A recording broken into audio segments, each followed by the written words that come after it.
ஆனந்தத்தின் எல்லை.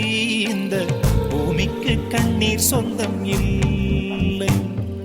பச்சை கிளிகள் தோளோடு பாட்டுக்குயிலோ மடியோடு பூலோகம் ஆனந்தத்தின் எல்லை.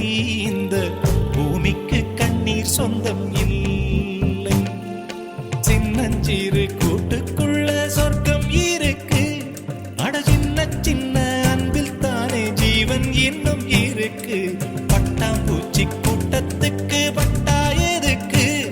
அடவாசம் மட்டும் போதும் கண்ணே, காசு பணம் என்னத்துக்கு? பச்சை கிளிகள்